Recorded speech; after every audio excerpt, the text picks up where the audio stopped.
Hi everyone, welcome to Raji home style. ఇవాల్టి రాజీ home స్టైల్లో నా ఫ్రిడ్జ్ ఆర్గనైజేషన్ గురించి చెప్తానండి. నేను ఎలా ఫ్రిడ్జ్ను సర్దుకుంటాను, ఎలా నీట్గా ఉంచుకుంటాను అన్న వీడియో గురించి ఈరోజు షేర్ చేస్తాను. ప్రతి ఒక్కరింట్లో ఇప్పుడు ఫ్రిడ్జ్ అనేది కంపల్సరీ కదండి. అవసరం ఉన్నా లేకపోయినా కూడా దానిని తెచ్చిపెట్టుకుంటాము. ఏ వేస్టేజ్ ఐటమ్ ఉన్నా కూడా దానిలో పడేస్తూ ఉంటాము. దానివల్ల ఫ్రిడ్జ్ అనేది కొద్దిగా బ్యాడ్ స్మెల్ వస్తూ ఉంటుంది. ఫ్రిడ్జ్ బ్యాడ్ స్మెల్ రాకుండా ఉండటానికి ఫ్రిడ్జ్ డ్రయర్ని కింది భాగాన్ని ఎలా ఆర్గనైజ్ చేసుకోవాలి అన్న విషయాలను నేను చిన్ని షార్ట్ వీడియోల రూపంలో మునుపటి వీడియోలలో చేసి పెట్టానండి. మీకు ఇంట్రెస్ట్ ఉంటే చూడండి, డిస్క్రిప్షన్లో లింక్ ఇస్తాను. ఫ్రిడ్జ్ బ్యాడ్ స్మెల్ ఎలా రాకుండా మనం నీట్గా ఉంచుకోవాలి, అలాగే ఫ్రిడ్జ్ బేస్ని ఏ విధంగా డెకరేట్ చేసుకోవాలి, ఎలా సర్దుకోవాలి అన్న దాని గురించి ఇప్పుడు నేను ఫ్రిడ్జ్ని ఎలా సర్దుకున్నాను, ఈ విధంగా సర్దుకుంటే ఫ్రిడ్జ్లో స్పేస్ ఎలా పడుతుంది, ఎలాంటి ఐటమ్స్ని ఫ్రిడ్జ్లో సర్దుకోవాలి అన్న దాని గురించి ఒక చిన్ని వీడియో అండి. ఫస్ట్ నా ఫ్రిడ్జ్ ఇదండి. ఓకే, ఇదన్నమాట ఫుల్ నా ఫ్రిడ్జ్. ఇప్పుడు ఫ్రిడ్జ్ ఫ్రంట్ డోర్ని చూపిస్తాను.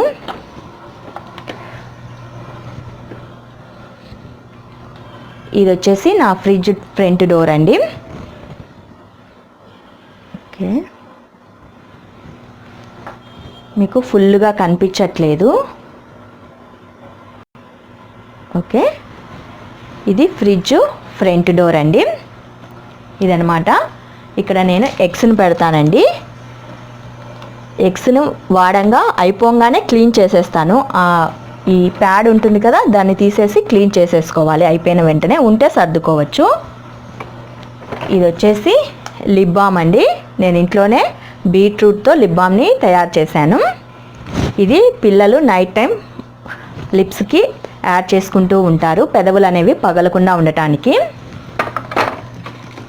ఇది వచ్చేసి వెనీలా ఎసెన్స్ అండి. బ్రెడ్లలో కేక్లలో యూస్ చేస్తారు కదా, వెనీలా ఎసెన్సు.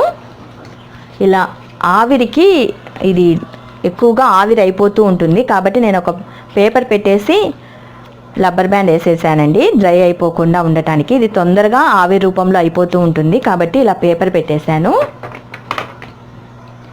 ఇక వచ్చేసి ఇవన్నీ పిల్లల ఐటమ్స్ అండి.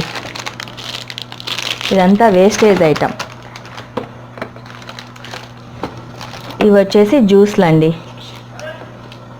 మిల్క్ షేక్, అన్నీ మిల్క్ షేక్ ఐటమ్స్ అండి. ఈ బాక్స్ అనేది మొత్తం వేస్టేజ్ ఐటమ్ అండి. ఈ బాక్స్ అనేది వేస్టేజ్ ఐటమ్, పిల్లలు సర్దుకునేది ఇది. ఇవి వచ్చేసి నెయిల్ పాలిష్లు అండి. నెయిల్ పాలిష్లు, రోజ్ వాటరు, అలాగే రంగోలీ, డబల్ కలర్ నెయిల్ పాలిష్లు. ఇవన్నీ నెయిల్ పాలిష్ ఐటమ్స్. ఇలా నెయిల్ పాలిష్ పెట్టడం వల్ల ఇవి ఎక్కువగా గడ్డ కట్టవండి. బయట ఉంటే తొందరగా పాడైపోయి స్ప్రెడ్ అయిపోతూ ఉంటాయి కదా, ఇలా పెట్టడం వల్ల ఎక్కువ రోజులు వస్తాయి. ఇవి మన్నిక అనేది ఎక్కువ రోజులు వస్తాయి. ఇక ఇవి వచ్చేసి జామ్ అండి. ఇవి ఆలివ్స్, పిజ్జాలలో వాడుతూ ఉంటాం కదా ఆలివ్స్. ఇవి ఆలివ్స్ తినటం వల్ల మనకు కలిగే హెల్త్ బెనిఫిట్స్ని, అలాగే ఆలివ్స్తో బిర్యానీని, పిజ్జాని నేను చేశానండి. లింక్ ఇస్తాను చూడండి డిస్క్రిప్షన్లో. ఇది సిరప్ అండి, చాక్లెట్ ఫ్లేవర్ది. పిల్లలు బ్రెడ్లలో వేసుకొని తింటూ ఉంటారు, బ్రెడ్లో. ఇది వచ్చేసి వెనిగర్ అండి. మనం షుగర్ సిరప్ కానీ అలాగే బెల్లం పాకం పడుతున్నప్పుడు అవి గడ్డ కట్టకుండా ఉండటానికి వెనిగర్ని వాడుతూ ఉంటాం కదా. వెనిగర్ లేకపోతే లెమన్ జ్యూస్ని వాడతాము. ఆ వెనిగర్ అనమాట, కుకింగ్ వెనిగర్ ఇది. దీనిలో ఒక ఇది ఇస్తారండి, చిల్లీ వెనిగర్ అని చెప్పేసి ఒక చిల్లీని పెట్టేస్తారు. మంచి అట్రాక్టివ్గా ఉంటుంది ఆ చిల్లీ అనేది. ఇది షుగర్ సిరప్ కానీ బెల్లం సిరప్ కానీ పాకం అనేది గడ్డ కట్టకుండా అలాగే కొన్ని కుకింగ్ ఐటమ్స్లో వాడుతూ ఉంటారు. ఇది గ్లూకోజ్ అండి. సమ్మర్లో మంచిది కదా. మా పాపకి కొన్ని మోషన్స్, వామిటింగ్స్ అయ్యాయి, అప్పుడు తెచ్చాము సమ్మర్ టైంలో. ఇది black soya sauce, chilli sauce. ఇవి ఎక్కువగా మన మ్యాగీలలో వాటిలో వాడుతూ ఉంటాము. ఇవి పిల్లలకి ఇవి లేకపోతే కనుక మ్యాగీలు తినరండి. ఇవి ఉంటే అంత మంచి టేస్టీగా ఉంటాయి, తింటారు. ఇది టమాటా కెచప్, అలాగే ఇది మొయినాజ్ అండి. ఇది కూడా మనం బ్రెడ్లలో పిజ్జాలలో వేసుకుంటూ ఉంటాము.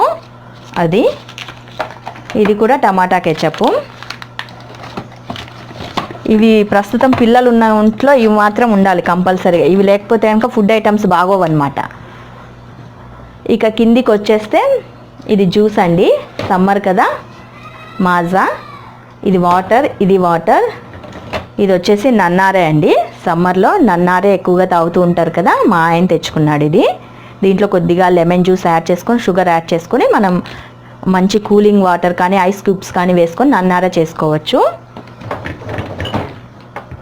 ఇవి వచ్చేసి బాదం మిల్క్ అండి, బాదం మిల్క్ షేక్స్ అన్నమాట. ఇవి కూడా అంతే, బాదం మిల్క్.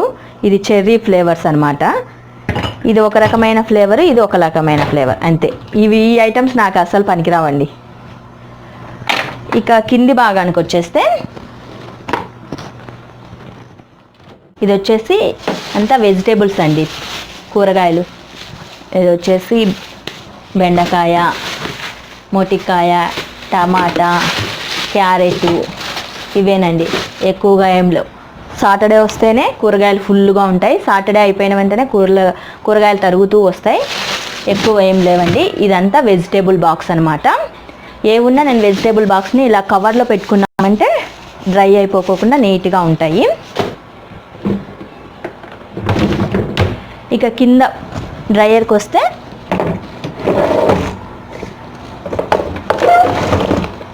ఇది వచ్చేసి ఆనియన్స్, అలాగే ఆలు. ఒక్క నిమిషం, ఓకే. ఇది వచ్చేసి వెల్లుల్లి అండి, వెల్లుల్లిపాయలు. నేను కింద బేస్ని ఈ విధంగా సర్దేసుకుంటాను.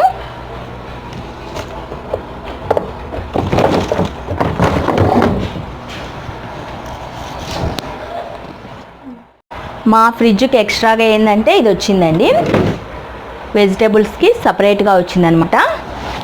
ఇది బాగా ఇచ్చారు కాబట్టి ఇది నాకు బాగా నచ్చింది, అందుకే నేను ఇది తీసుకున్నాను. మా ఫ్రిడ్జ్ వచ్చేసి, ఓకే మీకు ఏ కంపెనీ చెప్పలేదు కదా, గోద్రేజ్ అండి. గోద్రేజ్ ఫ్రిడ్జ్ మాది. దీంట్లో స్పెషల్ ఐటమ్స్ అంటే ఇక్కడ రాసి పెడతారు కదండి, ఇది చదువుకుంటే సరిపోతుంది. 10 years వారంటీ ఇచ్చారండి. 10 years లోపల మనం బేస్ ఏదైనా పోతే కనుక ఎక్స్చేంజ్ చేసుకోవచ్చు. మోర్ 5 stars సేవింగ్ ఐటమ్స్ అనమాట. Stabiliser free.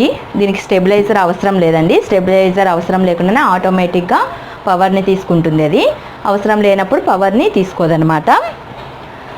ఓకే, ఇది మాది గోద్రేజ్ కంపెనీ చెప్పలేదు కదా ఫస్ట్లో, ఇప్పుడు చెప్తున్నాను. ఇక ఫ్రిడ్జ్ మెయిన్ భాగానికి వచ్చేస్తే ఇదండి. నేను ఎక్కువగా స్టోరేజ్ ఏం చేయనండి. వేస్టేజ్ పార్ట్ అనేది స్టోరేజే చేయను. అవసరం ఉన్నవి, చెడిపోతాయి అనుకున్నవి మాత్రమే స్టోర్ చేస్తాను. ఇక డీప్ ఫ్రిడ్జ్కి వచ్చేస్తే ఇవి ఐస్ క్యూబ్స్ అండి. వీటిని పెద్దగా మేము వాడము, జస్ట్ ఉన్నాయంటే ఉంటాయి ఐస్ క్యూబ్స్, పెద్దగా వాడము. ఇది వచ్చేసి చీజ్ అండి, బటర్ అండి, న్యూట్రలైట్ బటరు. ఎప్పుడైనా దోశలో కానీ బ్రెడ్లో కానీ వేసుకోవచ్చు. ఇది వచ్చేసి బ్లెండ్ చేసిన విప్పింగ్ క్రీమ్ అండి. ఇది ఆల్రెడీ బ్లెండ్ చేసి పెట్టేశాను, విప్పింగ్ క్రీమ్ వాడలేదు. ఇది వచ్చేసి విప్పింగ్ క్రీమ్ అండి. ఇది విప్పింగ్ క్రీమ్ అనమాట. కేక్లలో వాడుతూ ఉంటాం కదా పైన కవరింగ్ కోసం, అదనమాట. ఇది డెకరేట్ ఐటమ్. ఇది డీప్ ఫ్రిడ్జ్లోనే ఉండాలండి, బయట ఉండకూడదు, కాబట్టి డీప్ ఫ్రిడ్జ్లో పెట్టేశాను. ఇది వాడేసిన తర్వాత ఇలా ప్యాడ్ చేసేయాలి. ఏదైనా సరే మనం ఆఫ్ ఉన్నప్పుడు ఇలా క్లిప్పర్ని కానీ ఏదైనా పెట్టేసుకున్నామంటే మనకి దీంట్లో ఉన్న అరోమా కానీ ఏదైనా కానీ రిమూవ్ అయిపోకుండా అలాగే ఉంటాయి. అందుకే నేను ఇలా క్లిప్పర్ పెట్టేశాను. ఈ డీప్ ఫ్రిడ్జ్లో నేను పెద్దగా ఏం పెట్టానండి. ఏదైనా చీజ్ ఉంటే చీజ్ స్లైసెస్ పెడతాను, బటర్ పెడతాను, ఇంకంతే. ఇది వచ్చేసి మిల్క్ ప్యాకెట్ అండి, ఇంతే. ఇది ఈ దీంట్లో పెట్టేస్తాను. అది మార్నింగ్ తెచ్చుకుంటే దీంట్లో పెడతాము, ఒకవేళ తెచ్చుకోకపోతే కనుక వెంటనే వాడేస్తాము. కింద భాగానికి వచ్చేస్తే ఇది వచ్చేసి డాల్డా అండి. ఎప్పుడైనా నేను తిరువాత అన్నం చేసేటప్పుడు కొద్దిగా డాల్డాని యూజ్ చేస్తాను. ఇది డాల్డా అన్నమాట. ఇది వచ్చేసి నెయ్యి అండి. నెయ్యి ఎక్కువగా వాడనండి. ఈ నెయ్యి నాకు ఒక 3-4 నెలలు పైనే వస్తుంది అనమాట. ఈ నెయ్యి అనేది నాకు ఎన్ని రెసిపీస్ బగారా రైసులు చేసుకున్నా కూడా మేము రైస్లో వేసుకొని తినమండి. జస్ట్ ఇలాంటి ఏదైనా ఎస్పెషల్ ఐటమ్స్ ఉంటేనే వాడతాము. బగారా రైస్లో కానీ ఏదైనా పచ్చడి దంచుకున్నప్పుడు పిల్లలకి కారంగా ఉన్నది అన్నప్పుడు మాత్రమే నేను వేస్తాను. ఎప్పుడు రైస్లలో వేయను, పిల్లలకి కూడా ఎక్కువగా పెట్టనండి. ఇదైతే నాకు ఒక 3-4 నెలలు పైనే వస్తుంది. అందుకే ఇవి వాడని వస్తువులను ఇట్లా పక్కన పెట్టేస్తాను. అవసరం అనుకుంటేనే దీన్ని కూడా వాడతాను నేను.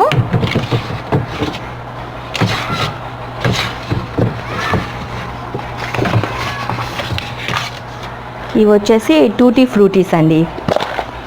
టూటీ ఫ్రూటీ రెడ్ కలర్ అనమాట ఇది. ఇవి కూడా కేక్లలో వాడతాము. ఈ టూటీ ఫ్రూట్ వచ్చేసి గ్రీన్ కలర్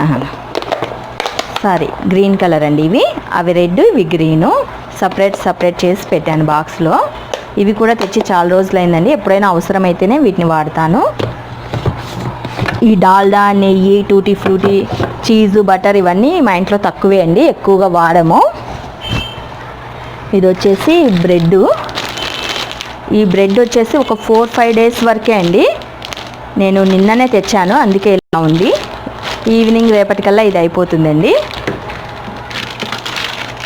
ఇది వచ్చేసి పరాటా. ఇది కూడా నిన్ననే తీసుకొని వచ్చాను. పరాటాని నేను ఎప్పుడు పరాటా రెడీమేడ్ ఐటమ్ని బయట నుంచి తేలేదండి. నిన్ననే మా హస్బెండ్ తెచ్చుకున్నాడు. దీన్ని ఎలానో ఒక వండి చూడాలి, వండేటప్పుడు వీడియోని కూడా పెడతాను. ఎప్పుడు బయట నుంచి పరాటా తెచ్చి నేను వండలేదండి. ఏంటంటే యూట్యూబ్లో చూస్తూ ఉంటాను, కొంతమంది వండుతూ ఉంటారు. ఎలా వస్తుందో నేను చేసి చూపిస్తాను. ఇప్పటి వరకు అయితే వండలేదు.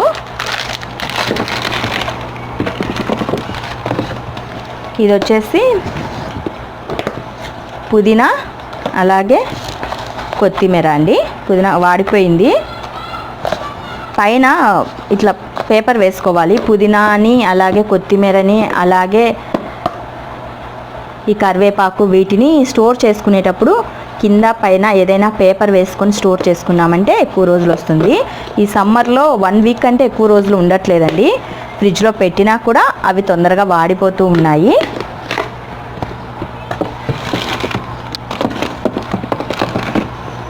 ఇది వచ్చేసి అల్లం వెల్లుల్లి పేస్టు.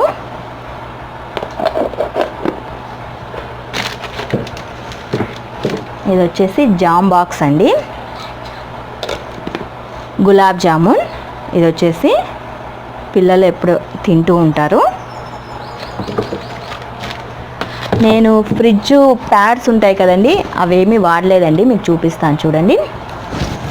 ఫ్రిడ్జ్ ప్యాడ్స్ ఉంటాయి కదా, ఫ్రిడ్జ్లో వేసుకునే ప్యాడ్స్ అవేం వాడనండి. జస్ట్ ఇలాంటి లావుగా ఉన్న పేపర్స్ని వాడతాను. ఇవి రికార్డ్స్ పేపర్స్ అనమాట. ఈ పేపర్స్ని వాడతాను.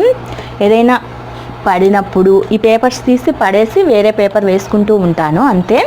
ఫ్రిడ్జ్ ప్యాడ్స్ ఏం వాడట్లేదండి. ఒకవేళ కావాలనుకుంటే వేసుకొని వాడుకోవచ్చు. ఫ్రిడ్జ్ ప్యాడ్ వాడటం వలన ఏంటంటే డస్ట్ ఏదైనా పడినప్పుడు దాన్ని తీయాలి, వాష్ చేయాలి, ఆరబెట్టాలి, మళ్ళీ వేయాలి.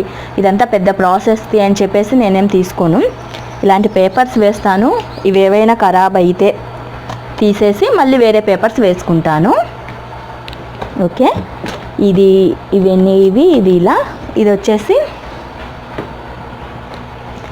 ఇవి పచ్చళ్ళండి, ఊరగాయలు. ఇవి వచ్చేసి ఊరగాయలు.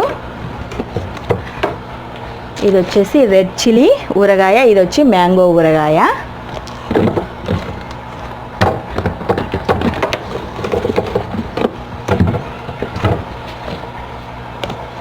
ఇది వచ్చేసి నిమ్మకాయ ఊరగాయ అండి. దీంట్లో నేను ఇంకా ఏమీ కారం పొడి కానీ ఆవపొడి కానీ మెంతి పొడి కానీ ఏమీ కలపలేదు. ఇలాగే మా ఊరికి వెళ్ళినప్పుడు నిమ్మకాయలన్నీ ఉంటే కనుక పసుపు ఉప్పు వేసి కోసి దీంట్లో ఊరబెట్టుకొని వచ్చేసాను. అవసరమైనప్పుడు జాడీలో తీసుకొని కొద్దిగా పోపు వేసుకొని ఆవపొడి కానీ కారం పొడి కానీ ఏదైనా నేను కలుపుకుంటూ ఉంటాను, లేకపోతే వీటిని ఇలాగే ఉంచుతాను. తెచ్చి చాలా రోజులు అయిందండి, బయట పెడితే మరీ ముక్క అనేది మెత్తగా అయిపోతుందని నేను ఫ్రిడ్జ్లో పెడతాను. ఊరగాయలు ఎప్పుడైనా సరే ఫ్రిడ్జ్లో పెట్టుకోవాల్సిన అవసరం లేదండి. ఒక 3-4 నెలల తర్వాత కలర్ చేంజ్ అవ్వకుండా ముక్క మెత్తబడకుండా ఫ్రిడ్జ్లో పెట్టుకోవచ్చు అంతే. ఫ్రిడ్జ్లో పెట్టిన తర్వాత ఊరగాయ టేస్ట్ అనేది చేంజ్ అవుతుంది, గమనించండి. బయట ఉంటేనే దాని రుచి అనేది మనకు బాగా తెలుస్తుంది, ఫ్రిడ్జ్లో పెట్టిన తర్వాత రుచి అనేది చేంజ్ అవుతుంది.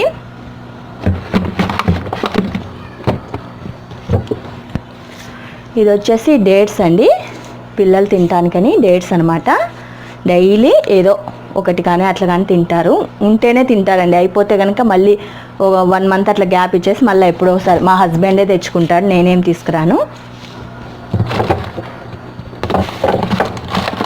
ఇది వచ్చేసి హనీ, ఇవి వచ్చేసి నిమ్మకాయలండి. నిమ్మకాయల్ని ఇలా టిష్యూలో పెట్టేసామంటే ఎన్ని రోజులైనా వాడిపోవండి. మనం ఫ్రిడ్జ్ ఆన్లో ఉన్నిందంటే ఎన్ని రోజులైనా ఇలా టిష్యూలో పెట్టేసి పేపర్లో కానీ బాక్స్లో కానీ పెట్టేసుకోవచ్చు, ఏం వాడిపో. ఇది వచ్చేసి అల్లం అండి. ఎక్కువగా తీసుకున్నప్పుడు పాడవకుండా ఒక పేపర్లో పెట్టేసి ఇలా కవర్లో పెట్టేస్తాను.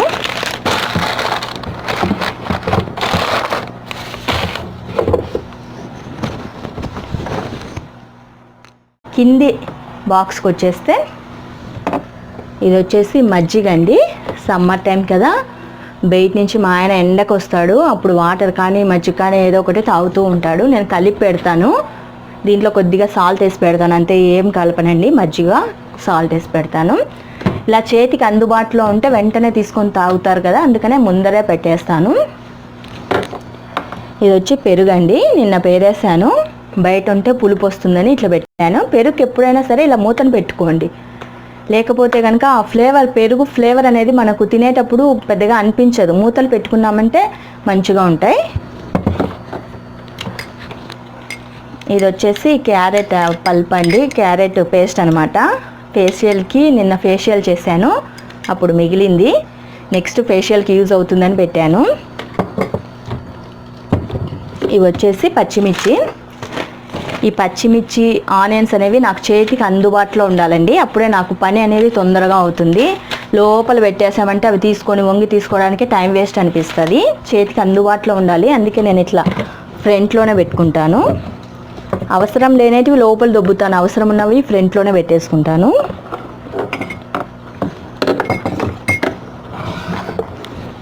ఇది వచ్చేసి దోశ బ్యాటర్ అండి, కొద్దిగా ఉంది. దీన్ని ఏం వేస్టేజ్గా పడేయకుండా ఏదైనా శనగపిండి కానీ మైదా కానీ బియ్యపిండి కానీ కొద్దిగా కలిపి ఆనియన్స్ వేసుకొని వంటలు వేసుకోవచ్చు, ఈవినింగ్ టైం బాగుంటుంది. అందుకే నేను పడేయనండి, ఏది వేస్టేజ్గా నేను పడేయనండి. దాన్ని నెక్స్ట్ రీయూజ్ చేస్తాను. కొద్దిగానే ఉంది చూడండి, 1 దోశ 2 దోశలు అవుతాయి, అయినా కూడా పడేయట్లేదు. ఇదే అండి నా ఫ్రిడ్జ్. ఇది చూసారు కదా, వెజిటేబుల్ బాక్స్ అనమాట. ఇది కింద ఫ్రిడ్జ్ పైన వచ్చేసి ఒక కవర్ ఇట్లా వేసేస్తానండి, ఒక క్లాత్ కూడా ఇట్లా పెట్టేస్తాను. ఏదైనా చేతికి ముట్టుకున్నప్పుడు వెంటనే తుడుచుకోవచ్చు, ఏదైనా తుడవటానికి కూడా ఈజీగా ఉంటుందని ఒక క్లాత్ ఇలా ఫ్రిడ్జ్ పైన పెట్టేస్తాను. అలాగే ఏదైనా బ్రెడ్ కానీ ఏదైనా ఉంటే ఇలా ఫ్రిడ్జ్ పైన పెట్టేస్తానండి, ఎందుకంటే అది తొందరగా యూస్ చేస్తారు. పక్కన పెట్టేసామంటే మర్చిపోతాము, అందుకే ఇలాంటి తొందరగా యూస్ చేయాల్సిన ఐటమ్స్ని ఫ్రిడ్జ్ పైన పెట్టేస్తాను. ఇదేంటంటే వెజిటేబుల్స్ ఉన్నప్పుడు వెజిటేబుల్స్ని కూడా ఇలా ఫ్రిడ్జ్ మీద పెట్టేస్తానండి, తొందరగా తినేస్తారు. ఫ్రిడ్జ్ లోపల పెట్టేసామంటే అవి అట్లే ఉంటాయి, మర్చిపోతారు. కాబట్టి ఇది ఇక్కడ పెట్టేయంగా తినేయంగా మిగిలిన వాటిని ఒక 2 డేస్ తర్వాత నేను ఫ్రిడ్జ్లో పెడతాను, ఇంకా పడేయకుండా. మ్యాక్సిమం నేను పైనే పెట్టేసి తింటామండి, ఫ్రిడ్జ్లో పెట్టేసి ఏం తినము. ఫ్రూట్స్ అయితే ఇది ఫ్రూట్స్ బాక్స్ అనమాట, ఇట్లా పెట్టేసుకుంటాము. ఇప్పుడైతే ఈ బాక్స్లో బ్రెడ్ ఉంది, ఇట్లా పైన పెట్టుకోవడం వల్ల తొందరగా వాడుతామన్నమాట. ఇక ఫ్రిడ్జ్ క్లోజ్ చేస్తే ఇక్కడ ఒక క్లాత్ పెట్టేస్తానండి, ఎందుకంటే పిల్లలు బయట నుంచి వచ్చినప్పుడు తొందరగా గబక్కున ఫ్రిడ్జ్ని ఇలా లాగేస్తూ మురికంతా అంటిస్తూ ఉంటారు. అందుకని ఇట్లా ఒక క్లాత్ కట్టుకున్నామనుకో నీట్గా ఉంటుందని చెప్పేసి ఇట్లా పెడతాను. ఒక క్లాత్ పైన పెట్టేసామనుకో తొందరగా తుడవటానికి ఈజీగా ఉంటుందని చెప్పేసి పెడతాను. ఇదే అండి నేను ఫ్రిడ్జ్ను సర్దుకునే ప్రాసెస్. ఫ్రిడ్జ్లో చెత్త బత్త చెదారము అవన్నీ ఏం పెట్టద్దండి. కారం పొడి కానీ, ధనియా పొడి కానీ, మసాలా ఐటమ్స్ కానీ, మసాలా స్పైసెస్ కానీ, అలాగే బాదం పిస్తా ఇవన్నీ ఎక్కువగా ఏమి స్టోరేజ్ చేసి ఫుల్ ఆఫ్ చేయొద్దండి. ఫ్రిడ్జ్ని ఫ్రిడ్జ్గా మాత్రమే వాడండి. ఈ మసాలా స్పైసెస్, చిల్లీ పౌడర్ వీటిని అవసరం ఉన్నంత వరకే మనం తెచ్చుకొని వాడుకోవటం మంచిదండి. ఇది నా ఒపీనియన్, అందరి గురించి కాదు. చింతపండు అంటే నల్లగా కాకుండా ఉండాలి కాబట్టి అది 1 year వరకైనా స్టోర్ అవుతుంది కాబట్టి కొద్దిగా పక్కన పెట్టేసుకొని కొద్దిగా ఫ్రిడ్జ్లో పెట్టుకోవద్దు. ఈ చిల్లీ పౌడర్ వీటిని ఫ్రిడ్జ్లో పెట్టి వాడామంటే వాటి టేస్ట్ అనేది చాలా వరకు తగ్గుతుందండి, గమనించండి. బయట కారం పొడి వాడినప్పుడు ఎంత బాగుంటాయి కూరలు, అదే ఫ్రిడ్జ్లో పెట్టి తీసి వాడినప్పుడు వాటిని చూడండి, ఆ టేస్ట్ అనేది చాలా వరకు తగ్గుతుంది. ఇప్పుడు కూరలు కానీ, పప్పు కానీ, కర్రీస్ కానీ ఏవైనా సరే మనం వండుకొని తిన్నప్పుడు అవి ఎంత టేస్టీగా ఉంటాయి, చాలా బాగుంటాయి. వేడివేడిగా తింటున్నప్పుడు ఆ రుచి అనేది మనకు మంచిగా తెలుస్తుంది. అదే ఫ్రిడ్జ్లో పెట్టి 1 గంట 2 గంటలు పెట్టి చెడిపోతుందేమో అని మార్నింగ్ తీసి మళ్ళీ వేడి చేసుకొని తిన్నప్పుడు చూడండి, అసలు ఆ రుచి అనేదే మనకు తెలియదు. వండుకొని తిన్న పప్పు రుచి అనేది కూడా సరిగ్గా బాగోదు. ఎందుకంటే ఫ్రిడ్జ్ని పాడైపోతాయేమో కాబట్టి ఫ్రిడ్జ్లో పెట్టుకుంటున్నాం అంతవరకే, కానీ ఒరిజినల్ ఫ్లేవర్స్ని మనం అనుభవించట్లేదు. కాబట్టి ఫ్రిడ్జ్లో కొంతవరకు మాత్రమే ఫ్రిడ్జ్ని యూజ్ చేయండి, అనవసరమైనంత వరకు యూజ్ చేయొద్దు. ఇది నా ఒపీనియన్ అండి. మరి మీకు ఈ ఫ్రిడ్జ్ ఆర్గనైజేషన్ని వీడియో నచ్చినట్లయితే మరిన్ని ఇలాంటి వీడియోస్ కోసం వెంటనే మా ఛానల్ని సబ్స్క్రైబ్ చేసుకోండి. పక్కనున్న బెల్ సింబల్ని ప్రెస్ చేసి మా ఛానల్ని యాక్టివేట్ చేసుకోండి. దీనివల్ల నేను పెట్టే ప్రతి వీడియో వెంటనే మీకు నోటిఫికేషన్ లాగా వస్తుంది. మరి ఈ వీడియో మీకు నచ్చినట్లయితే థ్యాంక్ యూ.